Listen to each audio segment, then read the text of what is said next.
세계 교회가 그 창립주일로 지키는 성령 강림주일입니다. 그 교회가 언제 창립되어졌는가? 교회마다 이런저런 논란도 있고 또 논쟁도 있는데 분명한 것이 하나 있다고 하면 바로 오순절 성령 강림을 통하여서 이 땅에 교회가 시작되어졌다라고 하는 겁니다. 이 오순절이라고 하는 말은 50일째 되는 날이다라고 하는 말이죠. 히브리어로 보면은 샤봇이라고 하는 말인데 이 말의 뜻은 7주 후에라고 하는 뜻을 가지고 있습니다. 7주 7일에 7번을 더한 이후에, 그래서 성경에 보면은 그날을 가리켜 77절이라고 이야기하는데 오순절보다는 바로 77절이라고 하는 말이 원어에 가까운 성경적인 해석이라고 이야기합니다. 언제로부터 7주가 지난 그 후를 이야기하는가? 언제로부터 50일이 지난 날을 말하는가?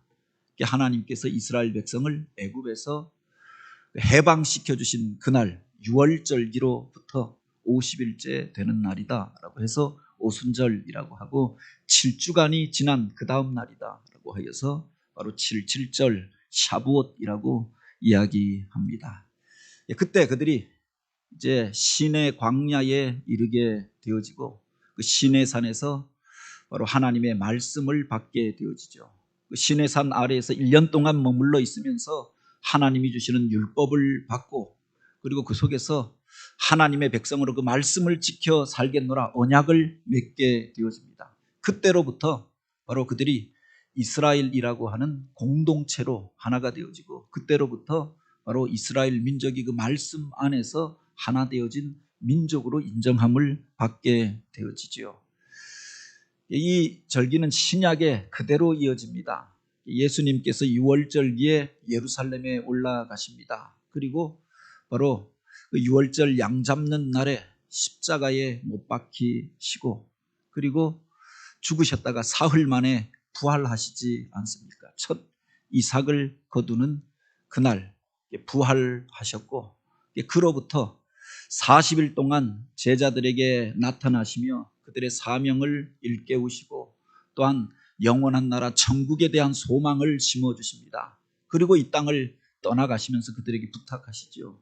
하나님께서 약속하신 바 또 다른 보혜사를 기다리라. 너희가 예루살렘을 떠나지 말고 또 성령을 기다리라 라고 말씀하십니다.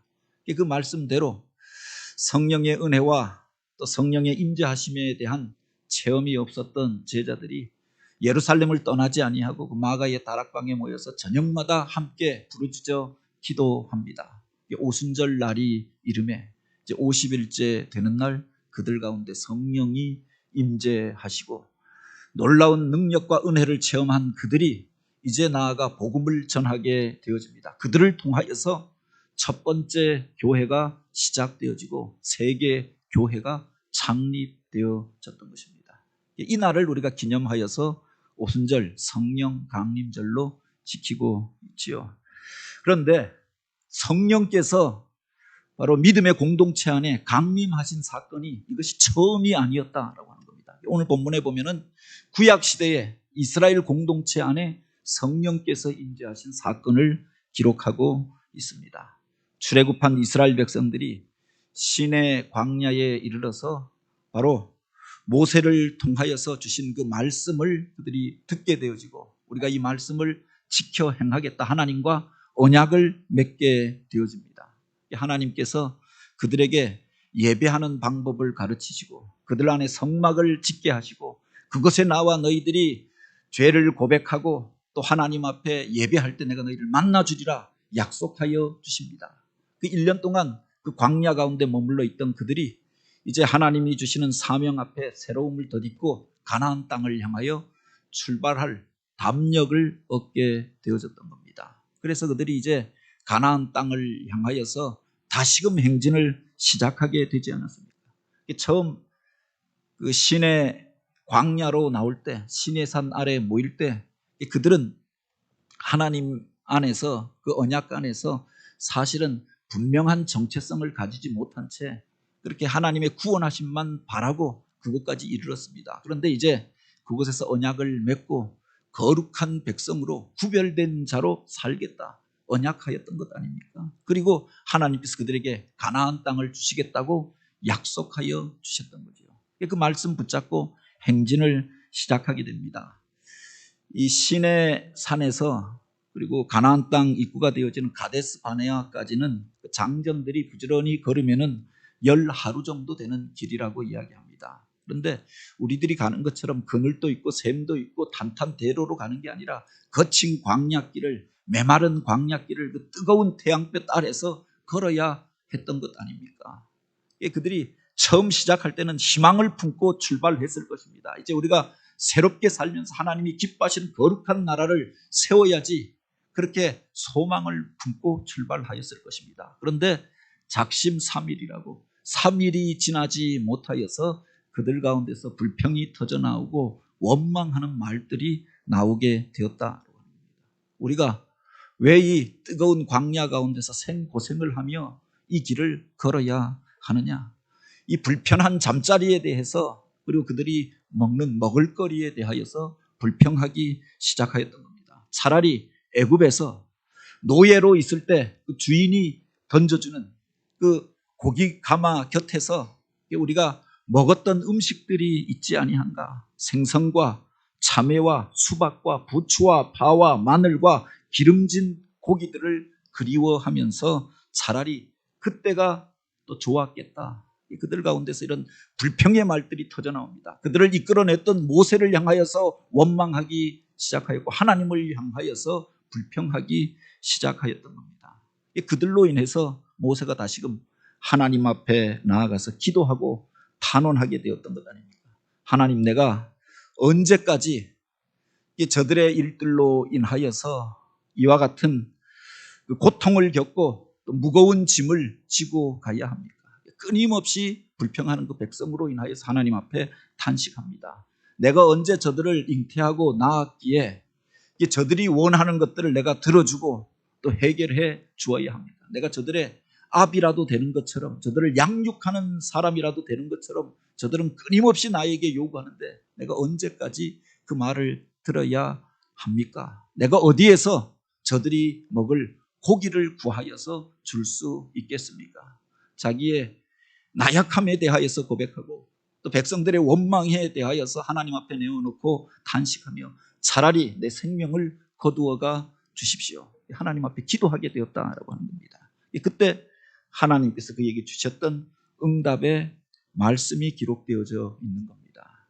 하나님께서 모세에게 이제 이스라엘 백성들 가운데 장로와 지도자들을 택하여서 그 백성들 앞에 세우라. 그리고 그들로 이제 성막 안에 모여서 내 앞에 서게 하라라고 말씀하십니다. 그래서 백성들 가운데 지도자가 될 만한 사람들, 장로를 택하여서 회막 안으로 모이게 하였는데 그들이 모여서 하나님을 향하여 기도하고 예배할 때 성령이 그들 가운데 임재하게 되었다라고 하는 겁니다. 구약시대에 성령이 이스라엘 공동체 안에 임하게 되었던 사건을 기록하고 있지요. 왜 하나님께서 그들에게 성령을 부어 주셨는가? 메마르고 거친 광야길을 걸어가는 이스라엘 백성들에게 왜 성령을 부어 주시고 그들로 예언을 하게 하였는가? 지금 이스라엘 백성들이 소원하고 기대하였던 것은 그런 것이 아니었습니다. 먹고 마시는 것의 문제, 물질의 문제가 아니었습니까? 메마른 광야를 지나면서 그래서 그 기름진 음식이 먹고 싶다라고 생각하였고 애굽에서 그들이 먹고 마시던 그것을 그리워하면서 그것을 우리에게 달라고 이야기하였던 거죠. 야채도 먹고 싶고 과일도 먹고 싶고 고기도 먹고 싶고 그렇게 오늘 우리들 가운데 먹지 못하는 그것들을 향하여서 불평하면서 그것을 달라고 요구하였던 겁니다. 그런데 하나님께서 그들에게 그렇게 응답하여 주신 것은 백성들 가운데서 구별된 자들을 택하라라고 말씀하시고 그들에게 먼저 성령을 부어 주셨다. 오늘 우리가 하나님 앞에 그렇게 간구할 때가 있잖아요. 가정마다 이런저런 어려운 일들이 있고 그래서 이 문제를 해결하여 달라고 기도합니다. 많은 경우에 그것이 경제적이고 물질적이고 세상적인 것들이 대부분이 아닙니다. 이 문제를 해결해 주십시오. 직장의 문제를 해결해 주십시오. 또는 그 돈의 문제를 해결해 주십시오. 바로 가정 안에서 겪고 있었던 물질의 문제로 인하여, 경제적인 문제로 인하여서 우리가 단식하고 때때로 그것 때문에 불평하고 구하여도 얻지 못하니까 그것 때문에 또 원망하는 자리로까지 나아가게 되는 것 아닙니까? 그런데 하나님께서 그들에게 주셨던 것은 물질 이전에 먼저 사람을 세우는 것이 중요하다 말씀하시고 성령을 부어주셨다. 오늘 우리가 필요로 하는 그것을 얻으면 우리는 행복해지리라고 생각합니다. 근데 과연 그렇느냐라고 합니다. 그 이전에 하나님께서 그들에게 필요로 하는 것들을 이미 공급해 주셨습니다. 그들이 출애굽하여 나온 이후에 홍해를 건넌 이후에 목이 말라 할 때 그들에게 쓴물이 변하여서 단물이 되어지는 기적을 보여주시고 그 물을 마시게 하시지 않았습니까? 며칠이 되지 못하여 또 원망하는 그들에게 반석을 쳐서 샘물을 내어서 먹게 하여 주셨습니다. 매일마다 만나를 내려서 먹게 하여서 줄이지 아니하고 광야길을 그렇게 지나게 하였던 것 아닙니까? 그런데 그들이 이제는 그 하나님의 은혜로 주셨던 그것들을 인하여서 오히려 불평하고 원망하게 되어졌던 거죠. 처음 만나가 내릴 때는 이것이 무엇이냐 감격하고 감사하고 놀라고 하나님을 찬양하였던 그들이 이제 1년이 지나면서 그것 때문에 오히려 불평하고 있는 겁니다. 우리가 맨날 이런 것들이나 먹어야 하느냐, 그렇게 그것으로 인하여서 오히려 불평하고 또 원망하고 식상해하게 되었다. 더 이상 그것을 하나님의 은혜로 여기지 않게 되어졌던 거죠. 그 뒤에 보면 실제로 또 하나님께서 그들이 원하던 고기를 그들에게 부어주십니다. 메추라기 때를 보내어서 그들로 하루 이틀이 아니라 열흘 20일이 아니라 바로 한 달이 넘게 매일마다 고기를 거두어서 먹게 하였습니다. 그것 때문에 그들이 노린내가 나기까지 고기를 먹으면서 질리게 되어졌다. 과연 그 물질적인 것이 오늘 우리에게 만족을 줄 수 있느냐? 우리들이 세상을 살면서 바로 이런저런 소원을 아뢰고 기도하는데 과연 내가 구하는 그것이 나에게 행복을 줄 수 있겠는가? 만족을 줄 수 있겠는가? 우리가 점검해 보아야 하는 것 아닙니까? 인간의 본성이 그렇다고 합니다. 서면은 앉고 싶고 앉으면 눕고 싶고 누우면 잠이 들게 되는 게 인간의 모습이라고 하죠.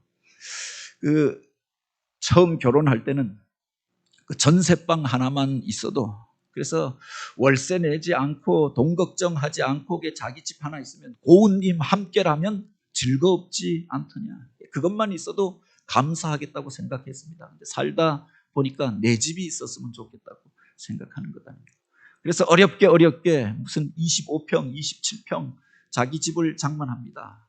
그때는 그렇게 감사하고 감격하였는데 또 몇 년이 되지 못하여서 남들 사는 것들을 보니까 조금 집이 넓었으면 좋겠다고 생각하는 거다.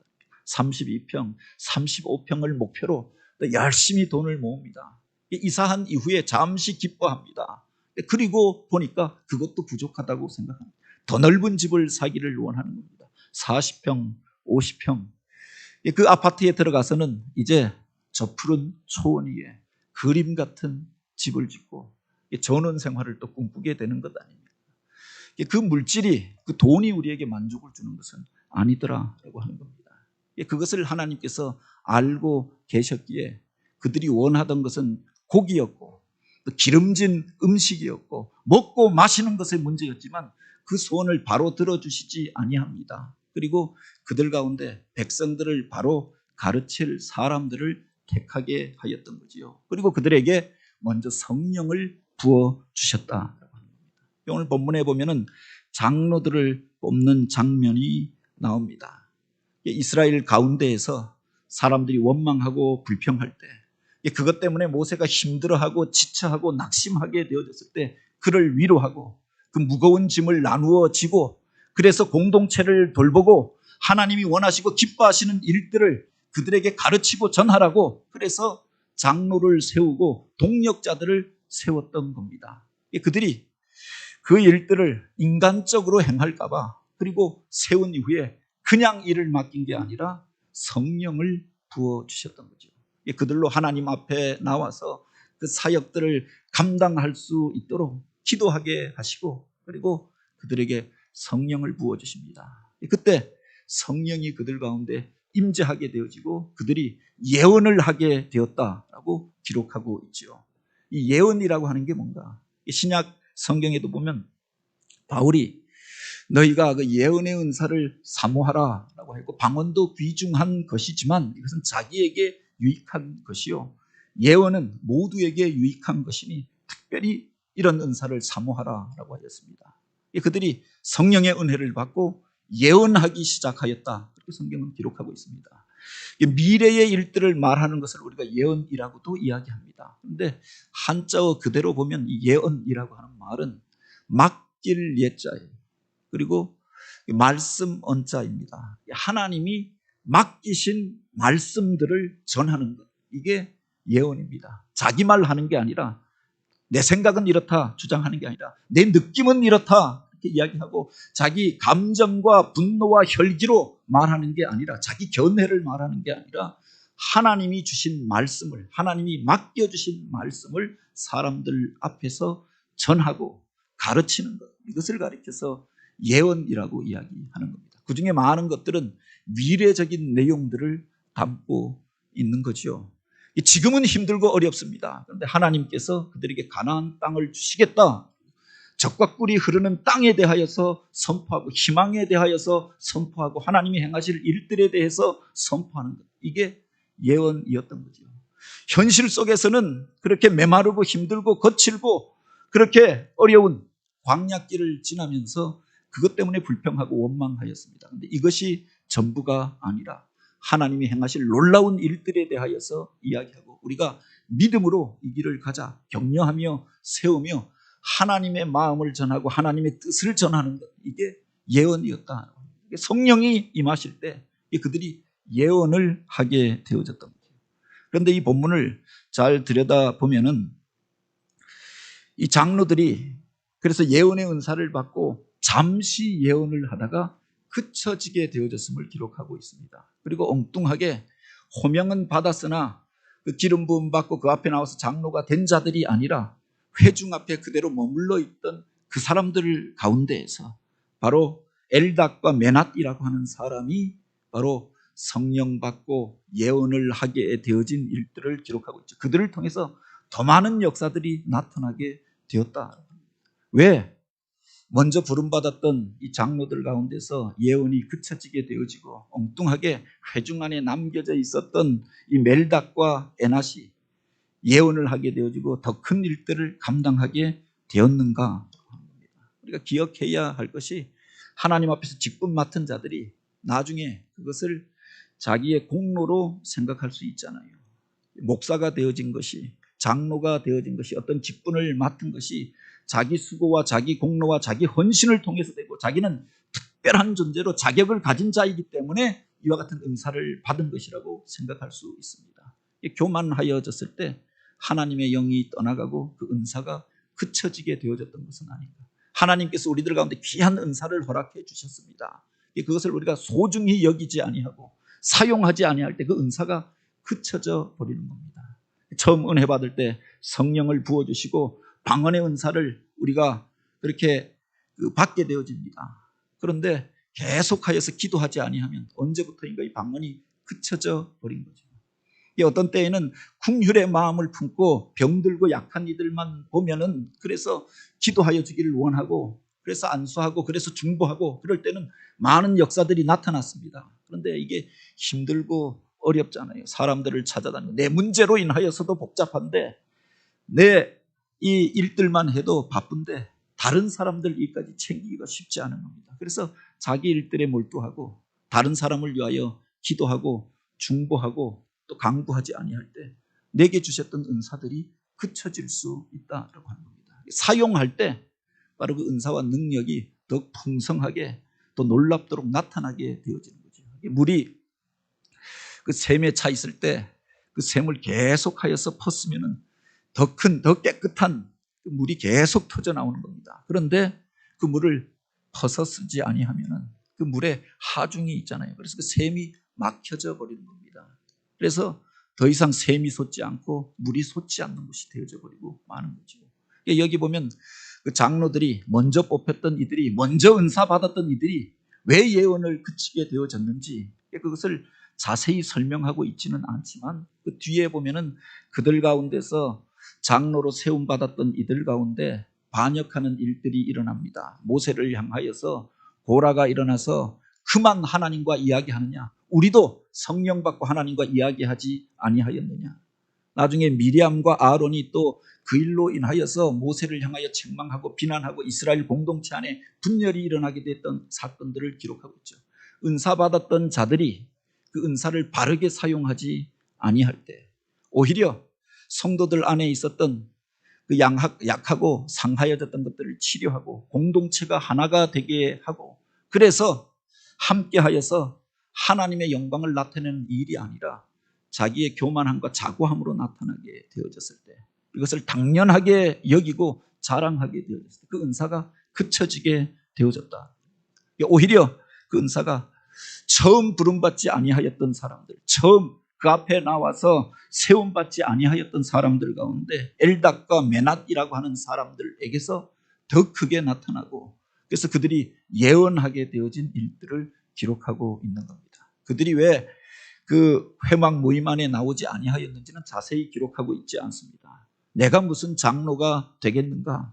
그래서 불렀을 때 나가지 아니하고 세웠을 때 세움받지 아니하였습니다. 그러나 그 마음속에 하나님 앞에 그렇게 겸비된 모습으로, 겸허한 모습으로 자기의 연약함을 고백하고 기도할 때 바로 그 회막 안에 들어와서 기름 부음 받고 세움 받지는 아니하였지만 회중 가운데서 성령 받고 하나님의 은사를 사용하는 자가 되어졌다. 왜 하나님께서 그들에게 성령을 부어주셨느냐? 공동체를 세우게 하기 위하여 바로 성령을 부어주셨던 것 아닙니까? 그런데 그들이 사용하지 아니할 때는 그 은사가 그쳐져 버렸지만 사모하며 또 그 공동체를 섬기고자 할 때 그들 가운데서 더 큰 능력과 더 큰 은사가 나타나게 되어졌던 거죠. 하나님께서 믿음의 공동체에 성령을 부어주실 때가 있습니다. 당신의 일들을 이루게 하기 위하여 광야길을 지나는 백성들 가운데에서 이 세상의 것들로 인하여 낙심하고 또 그것 때문에 위축되어지고 좌절하고 또 보여지는 것들을 바라보면서 불평하고 원망하고 낙심하여 있는 그들을 위로하여서 세우라고, 그리고 믿음의 공동체를 온전하게 하라고, 그리고 그들이 이 땅에 머물러서 고정되어 사는 것이 아니라 약속의 땅을 향하여서 행진하고 진보하고 발전하는 그런 일들을 이루어 가라고, 그래서 그들에게 은사를 부어주시고 사역자들을 세웠던 것 아닙니까? 그 사역자가 그 일을 감당하지 아니할 때 하나님의 영광이 떠나가게 되고 하나님의 영이 떠나가게 되고 하나님이 주셨던 은사도 그쳐지게 되어짐을 우리가 기억하여야 할 것입니다. 새벽마다 사사기 말씀을 요사이 보고 있는데 여기에 보면 이런 역사들이 기록되어져 있잖아요. 하나님이 가장 많은 은사를 주시고 놀라운 지혜를 부어주셨던 삼손이라고 하는 사사가 있습니다. 성경을 통틀어서 가장 초인적인 능력을 가지고 있었고 탁월한 지혜를 가지고 있었고, 남들은 수십 명이 수백 명이 연합하여서 나아가 싸웠지만 혼자서 일당백 일당천을 감당하면서 블레셋 사람들을 넘어뜨렸던 이가 삼손이었습니다. 그런데 그가 전쟁터에 나아갈 때마다 블레셋과 싸울 때마다 승리하게 되어지는 계기에 보면 그 앞에 성령이 그 안에서 역사하심에, 하나님의 영이 그 안에서 그렇게 그를 움직이게 하심에 승리하였던 거죠. 하나님 앞에 쓰임받게 되어졌음을 기록하고 있습니다. 그런데 나중에 보면은 그가 그것을 당연하게 여깁니다. 드릴라의 치마폭에 쌓여서 자기의 능력에 대하여서 자랑합니다. 당연한 것들로 이야기합니다. 농담거리로 20곡에 넘듯이 퀴즈를 내면서 내 힘이 어디에서 나오는가 그렇게 이렇게 저렇게 이야기를 하잖아요. 그 가운데 그가 이제 머리가 밀려지게 되고 존귀함을 상징하고 구별됨을 상징하고 거룩함을 상징하는 그 머리가 밀려지게 되어졌을 때 하나님의 영이 그를 떠나갔다라고 했습니다. 머리털이 깎여서 능력이 없어진 것이 아니라 성령이 떠나가고 나니까 무기력한 자가 되어져 버리고 말았던 것 아닙니까? 두 눈이 뽑히고 그들에게 묶여서 끌려가서 바로 짐승처럼 연자 맷돌을 돌리고 제주를 도는 자가 되어졌다라고 합니다. 하나님의 영이 떠나가니까 무가치한 존재가 되어져 버리고 말았던 것 아닙니까? 사울이라고 하는 사람이 이스라엘 가운데서도 가장 존귀한 자요, 그 키가 다른 사람 어깨 위에 있었고 가장 준수한 자라고 했습니다. 탁월한 외모와 지혜와 능력을 가진 사람이었기 때문에 이스라엘의 최초로 왕으로 세워졌고 그를 통하여서 바로 하나님의 놀라운 일들이 나타나게 되어졌습니다. 그런데 그가 왕이 된 이후에 교만히 행합니다. 그것을 당연한 것들로 생각합니다. 자기가 다른 사람들보다 나아서 왕이 되었다고 생각하였고 사무엘 선지자를 통하여서 그 안에 있었던 잘못됨에 대하여서 듣게 되지만 회개하지 아니하고 돌이키지 아니하고 변명하고 오히려 형제를 향하여서 미워하고 시기하고 질투하고 분노하게 될 때 하나님의 영이 그를 떠나갔다라고 하였습니다. 악신에 들리게 되어지고 불면의 밤을 보내게 되어지고 결국 비참한 말로를 맞이하게 되어졌던 겁니다. 중요한 것은 하나님의 영이 우리 안에 감동되어져 있을 때, 하나님 손에 붙들릴 때 오늘 우리가 하나님의 놀라운 일들을 행하게 되는 줄 믿으시기 바랍니다. 우리에게 성령을 부어주신 이유가 어디에 있느냐? 바로 하나님의 일들을 행하게 하기 위하여, 믿음의 공동체를 세워가게 하기 위하여서 은사를 주시고 성령을 주시고 그래서 직분도 허락해 주셨던 거죠. 그런데 직분 맡은 자가 그 직분을 감당하지 않는다고 합니다. 주님께서 주셨던 그 은사를 우리가 하나님을 위하여 사용하지 않는다고 하면은 하나님께서 우리에게 이미 주셨던 그 귀한 것들을 거두어 갈 수도 있다. 다른 사람들을 통하여서 그 일들이 나타나게 될 것입니다. 하나님은 돌덩이를 들어서라도 그렇게 말하게 하시고 역사하시는 분이 하나님이 아니십니까? 그래서 오늘 우리가 겸비하여서 하나님께서 이미 주셨던 은혜를 우리가 사모하고 지키기를 원하여서 또 하나님이 맡겨주신 그 사명들을 감당하여 갈 수 있어야 할 것입니다.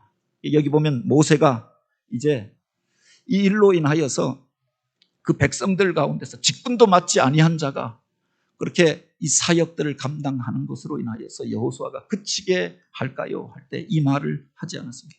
여호와께서 그 신을 그 모든 백성에게 주사 다 선지자가 되게 하시기를 원하노라. 여기에 하나님의 마음, 하나님의 뜻이 담겨져 있는 것 아닙니까? 모든 백성이 성령 받아서 하나님이 맡겨주신 일들을 감당하고 선지자가 되고 예언자가 되어져서 하나님의 말씀을 전하고 미래의 일들을 알고 그래서 하나님 의지하고 승리하는 삶을 살아가는 것을 하나님이 원하신다. 하나님의 기대가 바로 여기에 있지 않습니까? 성경에 보면 어떤 특별한 사람들에게 은사를 주겠다, 누구만 들어서 사용하겠다 그렇게 말씀하시지 않습니다. 성경에 보면은 바로 그 후에 내 영을 만민에게 부어주리니 너희 자녀들은 장래일을 말할 것이요 너희 아비들은 꿈을 꿀 것이요 너희 젊은이들은 이상을 보게 될 것이다. 무슨 나이 든 사람들만 그렇게 하나님의 일들을 행하는 것이 아니라 어린 아이들도 장래의 일들을 말하고 하나님의 예언의 은사를 받아서 일을 선포하고 복음을 전하게 될 것이고 젊은이들이 이상을 보며 하나님께서 주시는 놀라운 능력으로 세상을 변화시키는 일들을 하게 될 것이다. 나이가 들어서 아무것도 할 수 없을 것 같은 늙은이들도 꿈을 꾸며 바로 하나님 나라의 일들을 감당하게 될 것을 말씀하시지 않았습니까? 오순절 성령 강림의 자리 가운데서 모세가 설교하였던 내용도 바로 이것이 아닙니까? 말세에 내가 내 영을 모든 육체에 부어주리니 바로 너희 자녀들은 예언할 것이요 젊은이들은 환상을 보고 늙은이는 꿈을 꾸게 되리라. 하나님께서 주시는 바로 그 은사와 또 성령께서 우리 가운데서 나타나실 때 그렇게 우리들을 통하여서 기대하시는 일들이 바로 여기에 있는 것 아닙니까? 고정되어져서 머물러서 내 자신 지키면서 그냥 그렇게 살아가는 것이 아니라 세상의 말들을 하면서 불평하며 또 그것 때문에 갈등하며 그렇게 살아가는 것이 아니라 하나님 나라의 일들을 말하고 변화될 세상에 대하여서 기대하고 그래서 그들을 통하여서 새로운 역사가 나타나는 것들을 기대하셨던 거죠. 오순절 마가의 다락방에 모였던 성도들이 그렇게 한 마음으로 하나님 앞에 전심으로 기도할 때 그들 가운데 성령이 임재하셨다라고 하였습니다. 사도들에게만 성령이 임재한 것이 아니라 남종이나 여종이나 어른이나 아이들이나 늙은이나 젊은이나 종이나 자유자나 그곳에 함께 모여서 사모함으로 나왔던 모든 사람에게 성령이 임재하지 않았습니다. 오늘 우리가 모든 사람들 가운데 속한 이들이 아닙니까? 바로 모든 사람에게 성령이 필요한 시대에 우리가 살아가고 있습니다. 세상은 흔들리고 있고 이 세상이 어디로 가게 될지 알지 못하는 세대 가운데 살아가고 있습니다. 함께 모여서 예배하기도 쉽지 않은 상황 속에 있지 않습니까? 성령의 능력이 아니면 하나님의 일들을 감당할 수가 없고 미래의 일들을 알 수가 없고 맡겨주신 사명을 감당할 수 없는 시대 가운데 우리가 살고 있지 않습니까? 그렇게 더욱 사모함으로 주님 앞에 나아가서 하나님이 주시는 능력과 은사받아 하나님의 일들을 감당하는 교회가 되길 원합니다.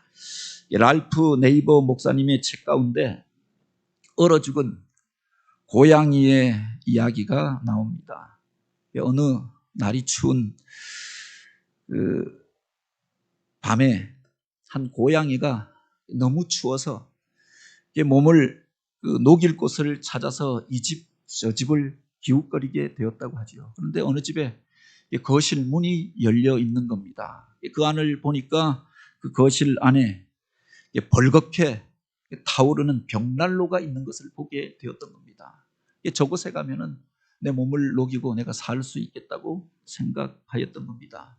마침 주인들은 다 잠들어 버렸는지 그래서 열려진 문으로 들어가서 그 벽난로 앞에 웅크리고 잠이 들게 되었다는 겁니다. 그 다음날 아침 주인이 내려와서 보니까 그 집 거실에 고양이 한 마리가 얼어 죽어 있는 것을 보게 되었다고 하죠. 그가 웅크리고 있었던 것은 진짜 벽난로가 아니라 셀로판지로 불이 타오는 것처럼 이렇게 모양이 만들어져 있는 가짜 벽난로였던 겁니다. 외양만 보고 그곳에 가면 따뜻하리라 라고 생각하고 웅크리고 있다가 얼어 죽었던 것 아닙니까? 오늘 우리가 구하는 것들은 무엇입니까? 눈에 보기에 좋은 것들, 그것을 우리가 쫓아가면서 마치 그 벽난로 앞에서, 가짜 벽난로 앞에서 그렇게 얼어붙어가고 죽어가는 그런 모습으로 살아가고 있는 것은 아닙니다. 성령 받아야 하나님의 일들을 행할 수 있고 성령께서 우리에게 은사를 주셔야 맡겨주신 사명 감당하고 하나님이 기뻐하시는 그 일들을 우리가 감당할 수 있는 것 아닙니까?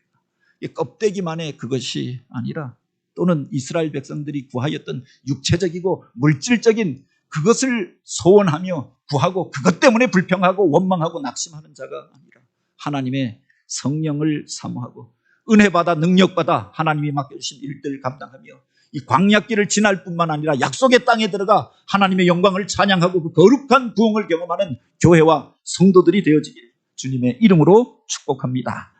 이 말씀을 우리가 기억하며 함께 기도합니다.